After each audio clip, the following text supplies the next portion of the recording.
Nobody joins the Mafia. You understand this before we go any further. Nobody sits down one day, looks at the available career options, and chooses organized crime the way you might choose accounting or medicine or law. You drift into it, one favor at a time, one envelope at a time, one thing you cannot take back at a time. And by the time you understand exactly what you agreed to, you have already agreed to everything. The American Mafia, La Cosa Nostra, meaning this thing of ours, has a structure as formal as any corporation and as ruthless as any institution ever built by human beings who decided that the rules everyone else follows simply did not apply to them. It has ranks, it has titles, it has bylaws, traditions, rituals, and a code of conduct that has been maintained with modifications since Sicilian immigrants brought it to American cities in the early 20th century. And it has a specific psychological cost at every single rank on the way up. This is your life at every rank in the Mafia. Rank 1, you are not in the Mafia. You are adjacent to it.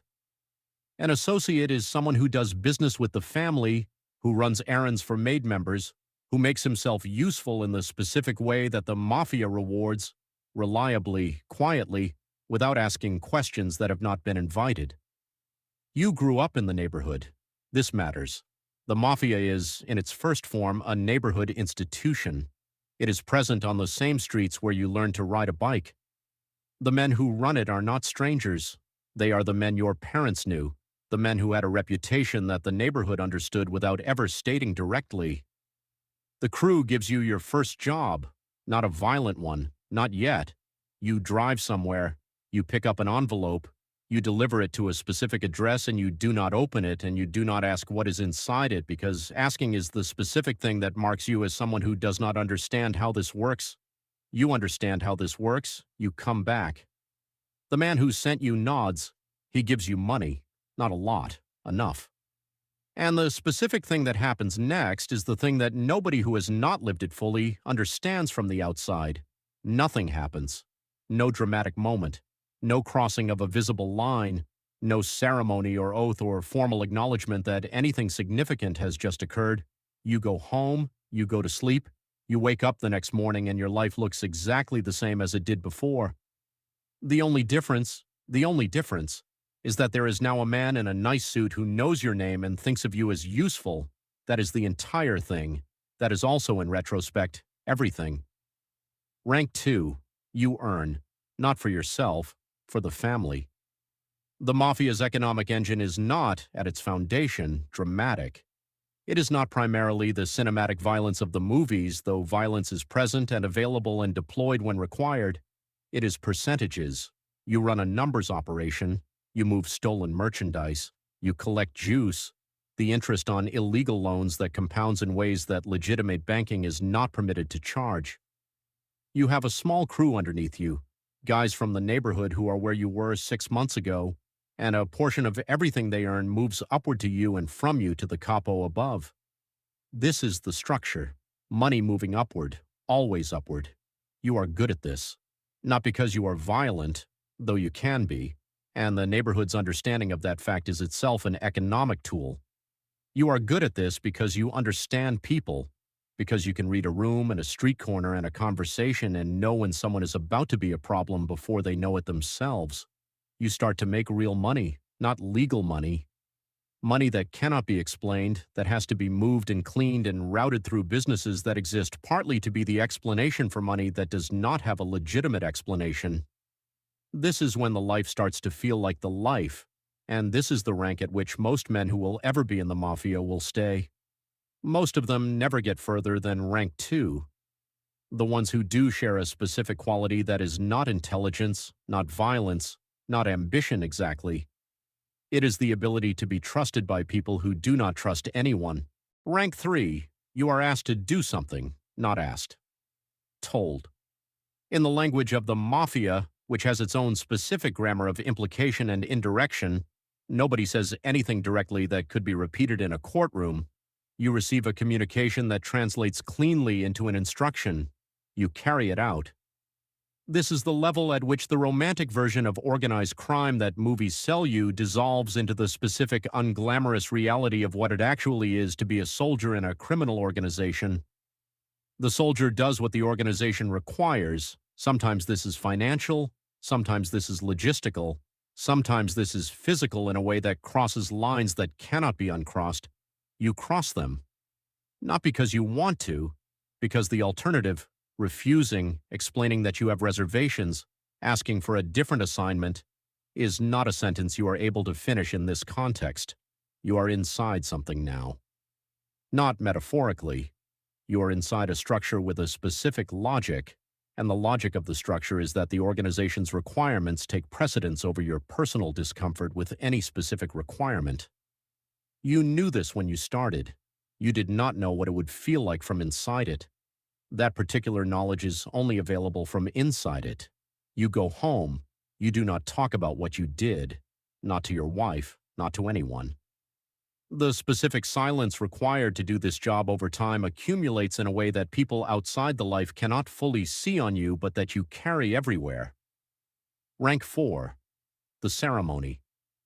You are summoned to a room, not a restaurant, not a bar, not a public space of any kind.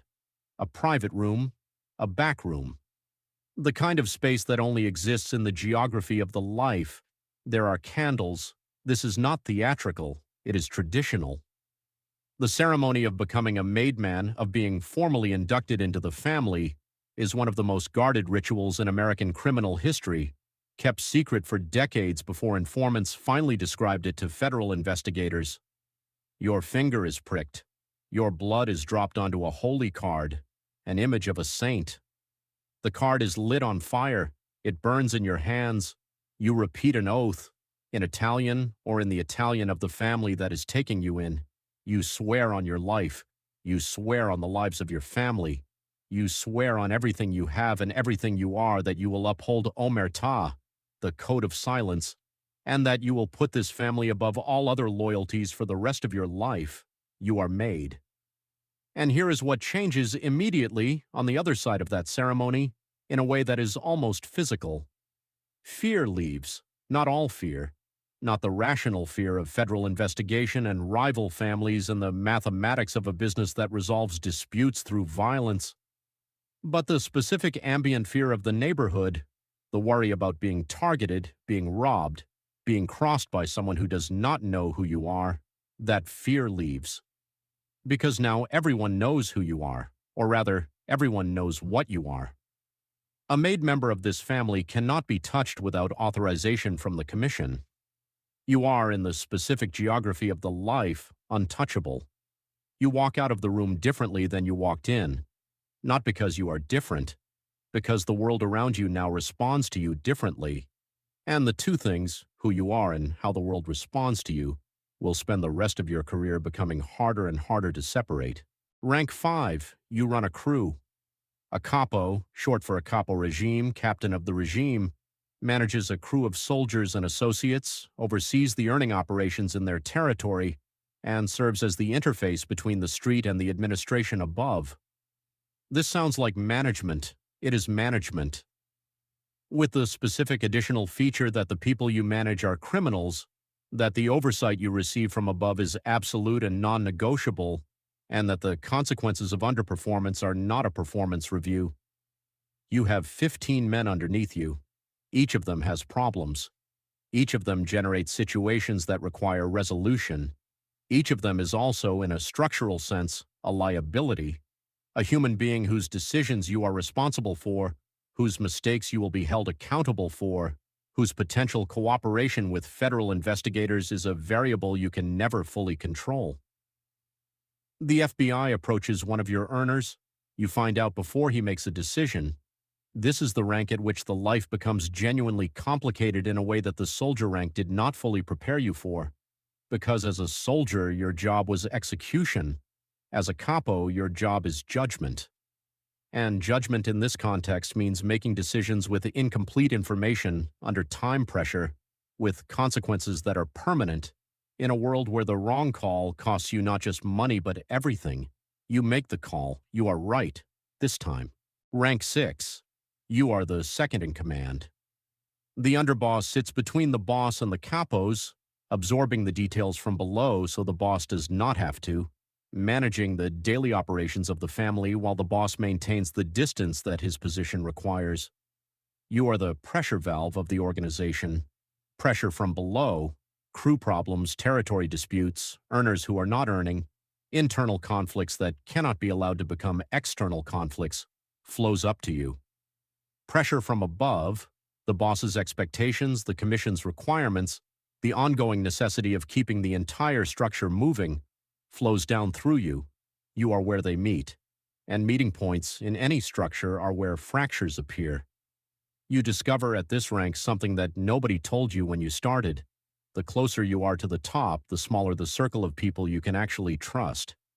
As an associate, you trusted nobody completely, but the consequences of misplaced trust were limited. As a soldier, trust was simple. You trusted the family structure even when you did not trust specific individuals within it. As a capo, trust was managed through information and incentive. As underboss, trust is almost theoretical. The boss trusts you completely or you would not be here. Whether you trust the boss completely is a question you do not answer out loud, even to yourself, especially to yourself. Rank 7. You are the counselor. The consigliere, the advisor, the counselor, is the one position in the Mafia hierarchy that operates outside the direct chain of command. You do not manage crews, you do not run operations, you do not take a percentage of the street's earnings in the way the other ranks do. You think, you advise. You are the person the boss talks to when he needs to think out loud in a room where the thinking will not be used against him. This is a rarer skill than it sounds. In an organization where information is a weapon and trust is a luxury, the ability to be genuinely honest with the most powerful person in the room, to tell the boss what he needs to hear rather than what he wants to hear, is a skill that almost nobody in the life actually develops. Most people tell the boss what the boss wants to hear, because telling the boss what he does not want to hear carries risk. But a boss who only hears what he wants to hear makes bad decisions, and bad decisions at this level have consequences that fall on the entire organization. You tell the boss the truth, carefully. In the specific language of a man who knows that the truth is only useful if the person receiving it can hear it without feeling attacked by it. This is the most psychologically sophisticated role in the entire hierarchy. It is also the least understood from the outside. The movies give you the underboss as the power behind the throne. The reality gives you the consigliere, the person who is trusted with the boss's actual thinking, as the most quietly influential figure in the room. Rank 8. You sit at the head of the table. Nobody says your name in a business context. Not anymore. Not ever. You are referred to in oblique language. You are the old man, the skipper, the chairman, whatever form the family's particular vocabulary has settled on for the person who holds the position without naming the position directly. You do not make calls. You send messages through the underboss, through the consigliere, through a chain of human transmission so long and so indirect that nothing you say ever arrives at its destination in your voice or with your fingerprints on it. This is not paranoia. This is architecture. You have designed your own invisibility because invisibility at this rank is survival. The FBI has had a file on you since before you were made. You know this.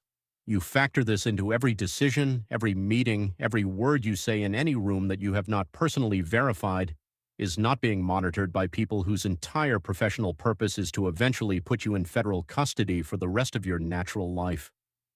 The specific psychological cost of this existence is one that defies clean description. You are the most powerful person in every room you enter. You are also the most watched, the most isolated, the most vulnerable to the specific betrayal, the informant, the cooperating witness, the maid member who decided that federal protection was worth more than the oath he took in a room with candles, that has destroyed every family in American Mafia history that has ever been destroyed, not from outside, from inside. The family that takes you down is never a rival family. It is always someone at this table. Rank 9.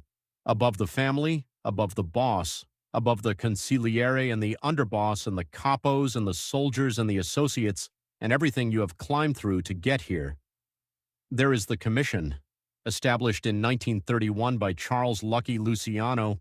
The Commission is the governing body of the American Mafia, the council of bosses from the major families who meet when they meet to resolve disputes that individual families cannot resolve, to approve operations that cross territorial lines, and to maintain the specific fragile equilibrium that keeps the families from destroying each other in the open warfare that preceded the Commission's formation. You sit at this table.